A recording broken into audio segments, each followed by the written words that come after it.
Firstly, I just want to say we've had an incredible day listening to some incredible stories of courage, hope, and peace.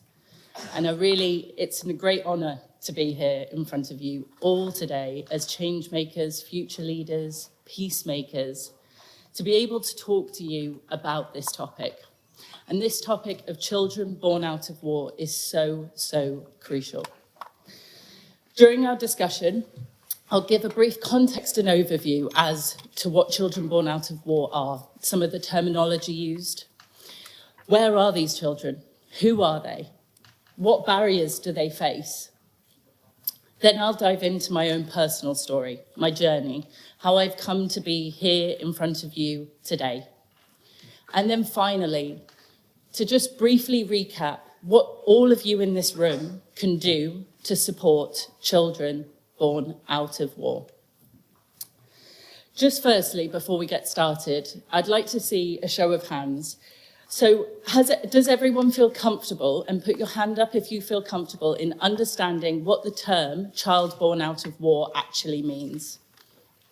Amazing, amazing, brilliant.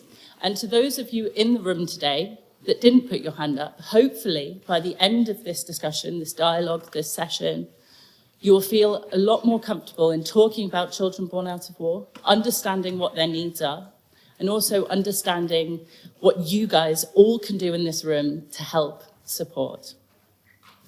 We'll start with what is a child born out of war.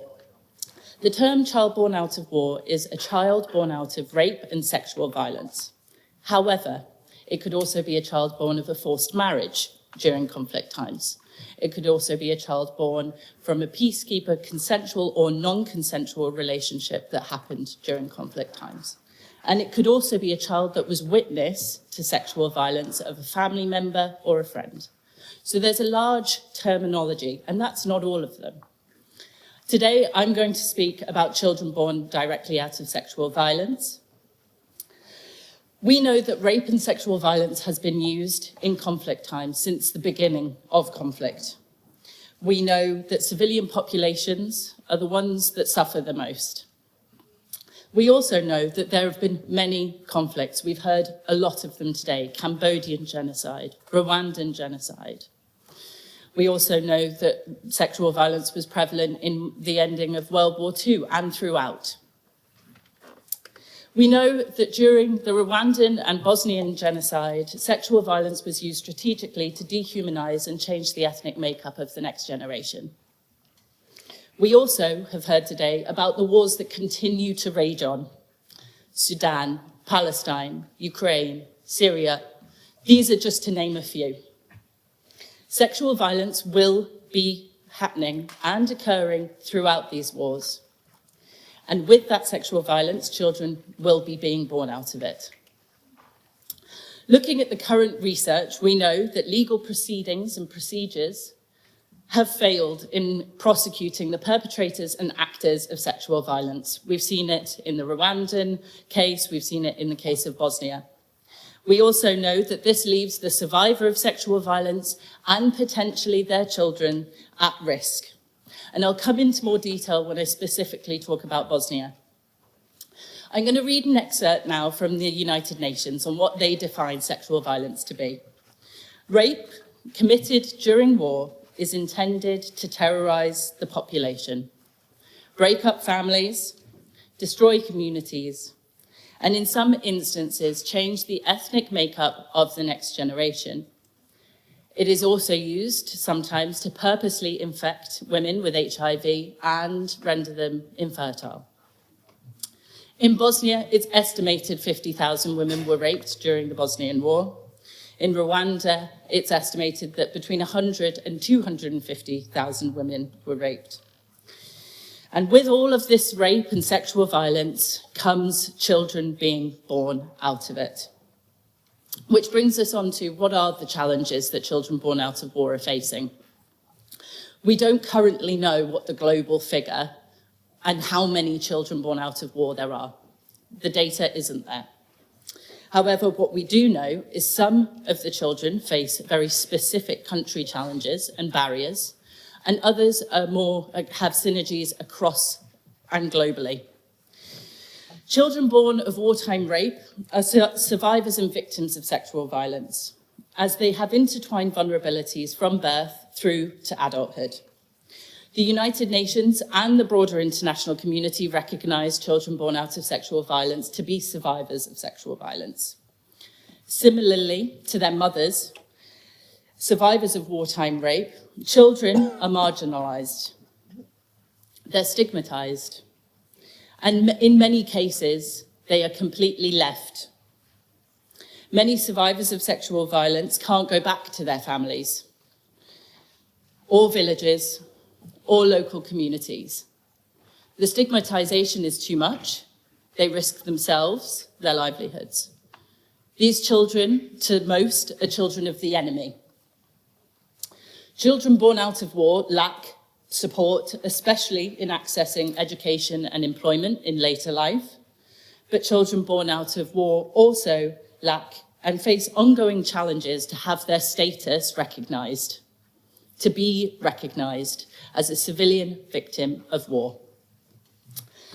Where perpetrators are found guilty post-conflict and compensation is awarded to the victim, such compensation is unlikely to be paid where the perpetrator doesn't have sufficient funds.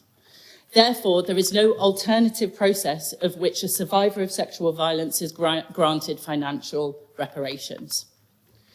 The financial situations of many survivors of sexual violence makes meeting basic needs incredibly difficult. That is, making sure that they have security, housing, employment, medical care, psychosocial care, rehabilitation services. Therefore, when it comes to raising a child born out of sexual violence as well, it makes it nearly impossible. I'm going to speak now about an experience and speak specifically about Uganda and one of the barriers that Uganda faced previously. In the instance of securing a national identification card, you needed both your maternal and paternal information of both parents on your birth certificate. If you didn't have this, you therefore weren't able to access that national identification card, therefore leaving some of the children born out of sexual violence completely statelessness, with no support, legal rights, or any opportunity to be seen, recognised as a citizen. This has recently changed, and you are able to then get your status. However, this is an example of where lineages, names have become so important in supporting children born out of sexual violence. And this is a fantastic example of a barrier to making children born out of sexual violence completely unseen. So we need to change the narratives. We need to change the narratives around children born out of sexual violence, who are currently going unseen, unsupported, unloved, and unrecognised. We need to step in, galvanise states, engage local communities, change the narrative around children born out of sexual violence. And we need to do everything we can to support them, not just from a financial point of view and compensation, but also from therapy, psychosocial care, medical care. It is so important for all of us in this room to know what children born out of war experience, which now brings me on to my own personal story, of which you heard some of in the introduction. I was born in Bosnia, in Sarajevo, in 1992 on Christmas Day. I was one of the first children to be born out of sexual violence of the Bosnian conflict. My biological mother had been held for 7 months, raped repeatedly over those 7 months, and when she was finally so pregnant and they knew that she couldn't get an abortion, they let her go. She managed to make her way from the outskirts of Sarajevo to the centre of Bosnia, to the centre of Sarajevo. She then gave birth to me on Christmas Day. Now, during the same time, and around the same time, my parents, my adoptive parents, but for the purposes of this, my parents, were journalists. They'd been in Bosnia since early March 1992, so just before the war had been breaking out. They'd been reporting on the atrocities. They'd been to orphanages. They'd seen that there was nothing to go round. They knew that many of the children wouldn't last or make it. They were burning furniture. They had no food. They were filming this and then sending the news footage out, working freelance for Sky, BBC, and so on. They came across my story, a child born out of sexual violence on Christmas Day. They interviewed my biological mother, and in that interview, my biological mother expresses her hatred towards me and the men that raped her. And we will shortly see that interview, and you can see me viewing that interview for the first time in just a while. After she'd expressed her hatred towards me and basically said that I would then become the men that raped her, my parents then left, and it was about 5 days later, and I asked them all the time what happened within those 5 days. But they came back to the hospital, they spoke to my biological mother, and they asked for her consent to adopt me. And she said yes. She gave her consent for me to be adopted by these two British journalists. Her sacrifice, and at the time, she didn't want to see me, she didn't want to hold me, she didn't want to look at me, but that sacrifice, that courage, maybe at the time born out of hate and trauma, however, gave me a second chance. My parents then smuggled me out in an armoured car through checkpoints, and we ended up in Hungary. My mum stayed with me in Hungary, and my dad went back to work because no one knew that they'd adopted me yet, so he still had to continue to do his job. I stayed in Hungary for the first early years of my life, and then when I was about 3, I ended up going back to the UK, and I was formally adopted. Now, growing up, I always knew that I'd had a Bosnian name, Lejla with a J, Lejla to some, depending on who says it. And ultimately, what ended up happening is that I ended up asking in school, I remember so clearly, about the age of 7, I said, what day was I born on? You know, we were talking in school, I think we were in IT, and we were looking at the calendar going way back, you know, and I was born on a Friday. And then I went home that day and asked my parents about, you know, what time was I born, what weight was I, because it was just conversation that was going on in school. And I remember them clearly saying to me, my mum sat me down and she said, Lejla, you were adopted, we love you, but your mother couldn't look after you because there was a war in Bosnia. I distinctly remember it because she sat me down, and you know that feeling that you feel like you're in trouble, and then your stomach sinks slightly, and then you realize you're different to all your peer set. That moment will always stick with me. They express their undying love, their unconditional love, and they always have been the most fantastic parents. However, I did feel different. From that point, I felt different. I went back into school the next day. I said that I was from a country called Bosnia and that I was adopted. Therefore, not like my peer set whatsoever. And it was hard. Then it brings us on to later in life. We continued going back to Bosnia and visiting. My parents still had family friends out there. They still tried to continue bringing me back to my roots and knowing where I was from and experiencing it. And then it wasn't until I turned 18 and I wanted to go to Bosnia for the summer, just before I went off to uni. And it was then that my parents sat me down again. And then they told me more about my origin story, that I was a child born out of sexual violence and that my mother didn't want to look after me because she didn't want anything to do with me. They expressed their love, their commitment, and just how much it didn't affect who I was as a person. However, as much as they did love me, I knew that being a child born out of sexual violence wasn't something that was, number one, common, number two, easy to process, And number 3, I knew nothing about. I didn't really have a concept of war. You know, growing up in the UK, I didn't understand fully what had happened. And so this made it really challenging. After growing up, after they'd told me, I then Googled children born out of war, and there was nothing. And then I got really scared. There was absolutely nothing that really had any kind of resemblance. There was no other children born out of war. I typed in children born out of rape, Bosnian war. There was just no data, nothing.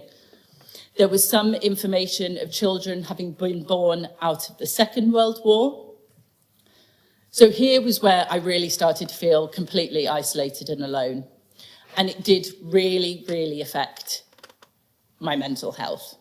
I would say growing up, around that time, it was challenging. Low feelings of self-worth. Where did I belong? I had great friends, but none of them could relate. I didn't know who I was supposed to talk to about the way I felt. I didn't know if badness was hereditary. And this was really, really challenging. And then I thought, maybe I'm the only one born out of sexual violence from the Bosnian War, which was even more terrifying. Around this time, and after I went back to Bosnia for the summer, I then went to university. I studied advertising. And as you do in halls, I met another girl and we got on like a house on fire. She was studying film, and in the end, I ended up telling her about my story. She said this would be a great opportunity for her film documentary module to explore my origin story in more detail, to try and go and find my biological mother. Now, I didn't think much of it at the time. I was like, yeah, okay, let's see. Little did I know, in this process, what would happen. We ended up going to the Bosnian embassy in the UK. My biological mother's name is on my birth certificate. So I went and I explained to the Bosnian embassy in the UK about my story. I told them and I asked if they could help. They said they would try, but I wasn't holding much faith that they would be able to do anything. We then journeyed to Bosnia. And on the way, we went to the maternity hospital that I was born in. We met with one of the press officers there who showed us round, who said I was born in this one room and I was sat there experiencing what it must have felt like. He then reminded me that I remind him of the worst day of his life. Oh, Lord. And that I'm a constant reminder of the worst day of his life. We then also met a doctor and a nurse there who knew my parents at the time of the adoption, and that was incredibly healing. It was like going back, and they couldn't believe that I'd come back to Bosnia. And it was really, really emotional. Now, I'm going to show a short video. So the trailer to that very short documentary that was made will give a bit of context of where we are in the journey. But what it also shows is the interview and me watching the interview that my parents took of my biological mother and witnessing it for the first time. So we'll play the video. What ended up happening after the documentary and the journey to Bosnia is truly remarkable. We didn't end up meeting my biological mother or finding out anything about her on that trip. However, what did end up happening is the Bosnian embassy in the UK contacted me about 6 months later, saying that they'd found my biological mother. They'd sent someone round to clarify that she was my biological mother, and that here was her telephone number and address. And then they said, kind of case closed. What ended up happening is I don't speak Bosnian natively. So I ended up writing letters. I wasn't going to call, felt a little bit abrupt and not the right way of approaching it. So I ended up writing a letter in English, getting it translated in Bosnian by the Bosnian embassy, and then sending it on to my biological mother. We had letter contact for about 4 years, I would say, exchanging conversation, talking about me going to uni, what I'd done, sending pictures of me growing up, talking about my parents. There was a lot of emotion within those letters. There was a lot of sadness and pain that was shared on both sides. During this time also was when I started my advocacy work. So I'd seen the opportunity to work with a charity called War Child. War Child was an NGO that began in the Bosnian War, and I was trying to retrace my steps to understand who'd been working there, what they'd been doing, and just get a broader understanding of what happened during the war. And I began to become a volunteer on a youth engagement panel. The only requirement needed to be part of the youth engagement panel was to have a conflict first generation or second generation background in whatever capacity. And this was the first time in which there were about 6 of us, all from different countries, Chad, DRC, Bosnia, that all came together, and we all had different backgrounds, different experiences, but it was the first time in which I felt I could relate to a certain extent, to find a group in which I could talk about war with and try and explore, what they'd been through and learn from them. Now, this was a volunteering post, so we'd lobby governments, talk about policies to support, War Child as a charity, and be that youth voice throughout. Then in 2012 was the Preventing Sexual Violence in Conflict Summit, which was with William Hague and Angelina Jolie. This was my first moment in which I came out with my story to the press, being a child born out of sexual violence in the UK. I was like one of you. I was a delegate for the Foreign Office. And it was an experience like no other. Why I wanted to come out with my story was to, number one, find more children, to make a difference, to try and connect, to understand. But also, I really wanted to highlight the fact that I couldn't find anything about children born out of sexual violence. And so I found speaking about it cathartic. We heard before from Claude, talking about your trauma is healing. And I found it healing. So since I was 19, I've been raising awareness for children born out of sexual violence in the UK and beyond. Then in 2014, something truly remarkable happened. A researcher, Amra Delic, based in Bosnia, had seen the trailer that you guys have just seen. It was on Vimeo, she Googled it, and she found it.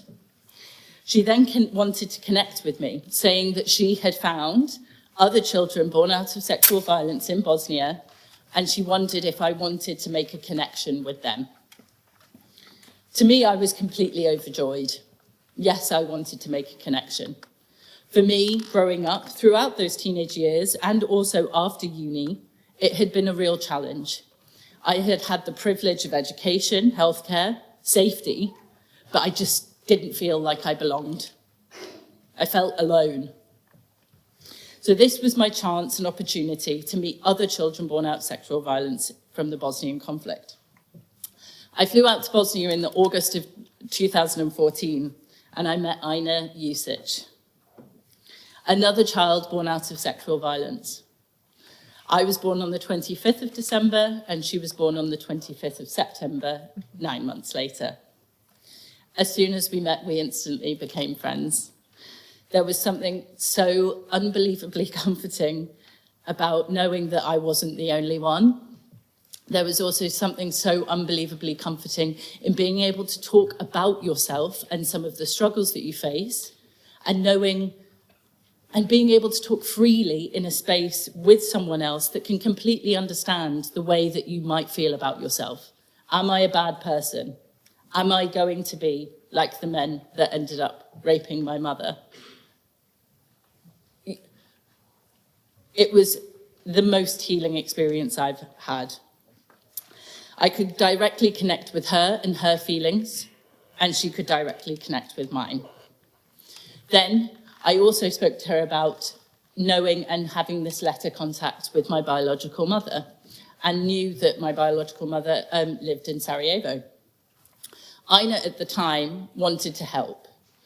She agreed that if my biological mother wanted to meet me, she would meet her on my behalf to verify that I was who I said I was, that I was safe, and that I wanted to connect with her. So she went and did that. She had a coffee with my mother, showed her pictures of me, and said she is who she says she is.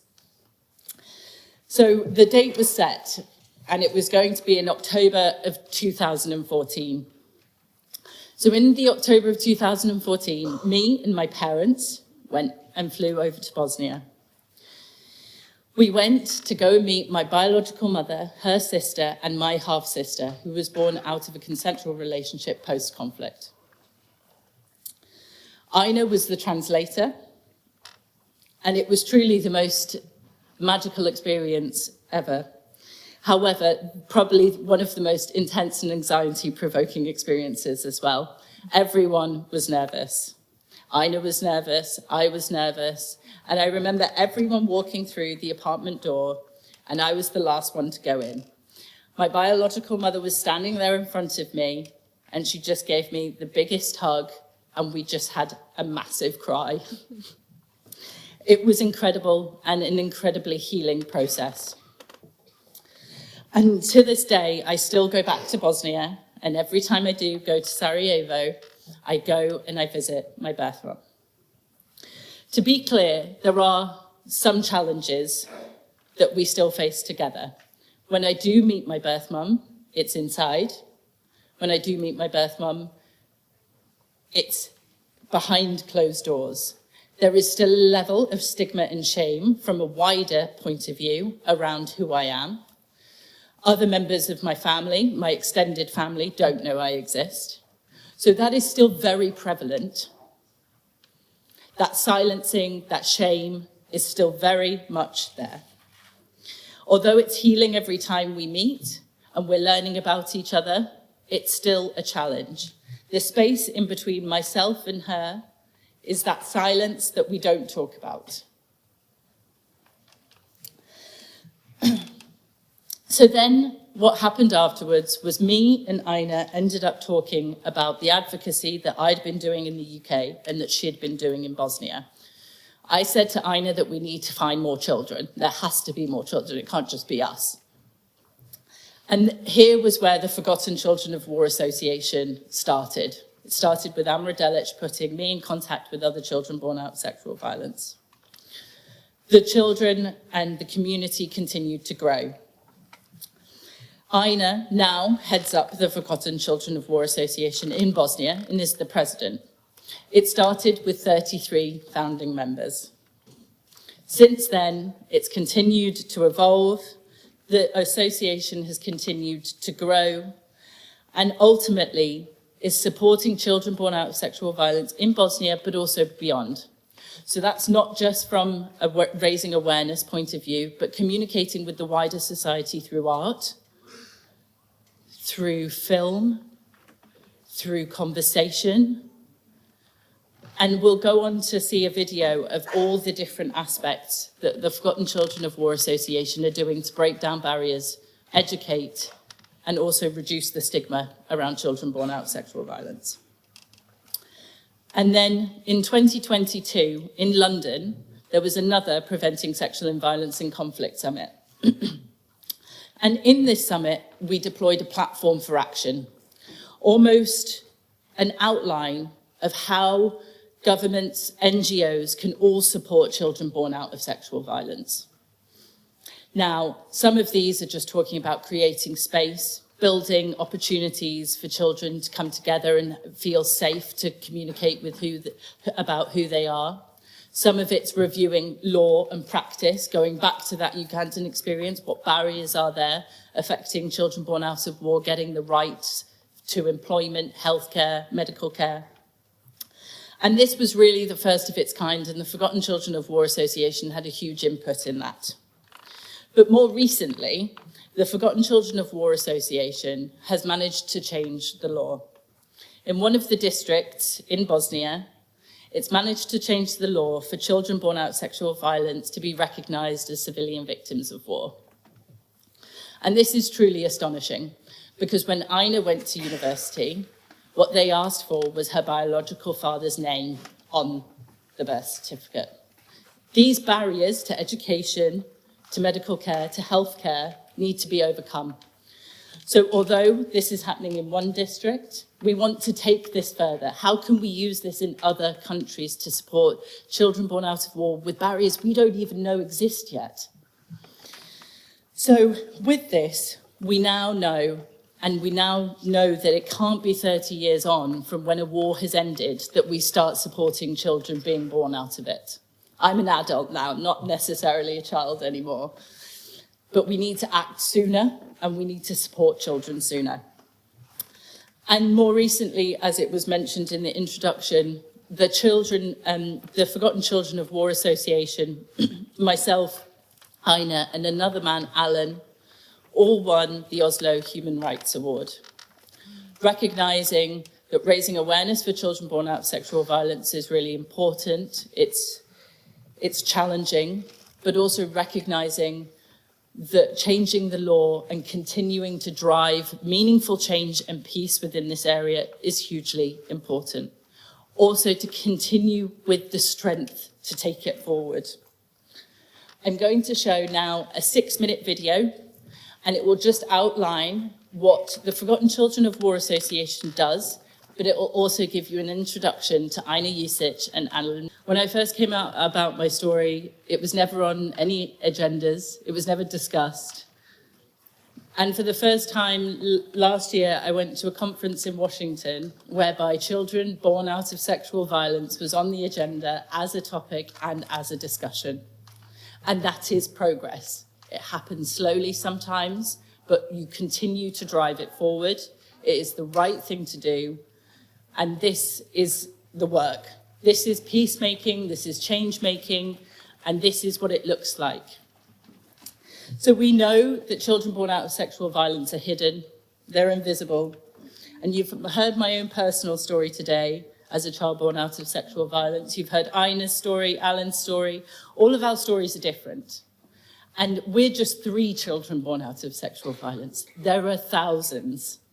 And we need to make sure their voices are heard. I don't represent every child born out of sexual violence, but I will continue to raise awareness for it because it is the right thing to do. I will continue to discuss this topic until it's no longer a taboo. I will not be defined by the men that raped my mother. I just won't. Effectively supporting children born out of sexual violence requires a concerted effort from everyone.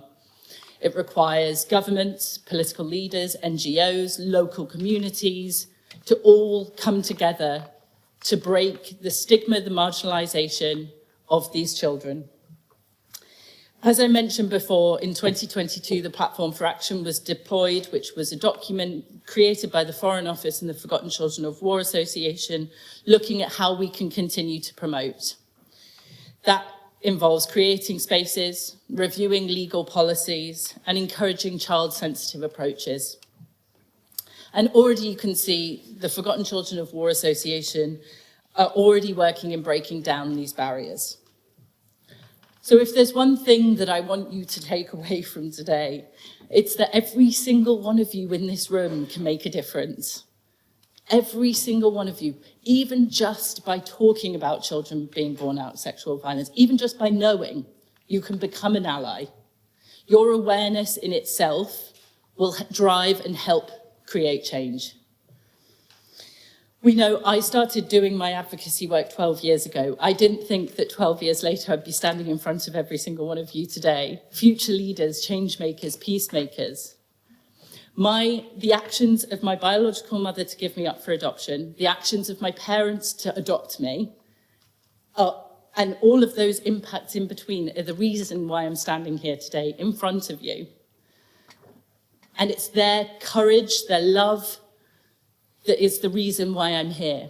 We've heard so many inspirational stories today of courage, of resilience, of perseverance, of love, of pain, of sadness, of joy. And these are all the things that we need to continue driving change and peace. So I just want to say a big thank you to every single one of you in this room. A huge thank you to you for listening to me about this topic, for listening, engaging, understanding, and then taking it forward. I want to say a thank you to the organisers of this event. And also, I want you to know that change all begins with you, all of you. Your voice can be used for the voices that can't be heard. So thank you very much, guys. Thank you.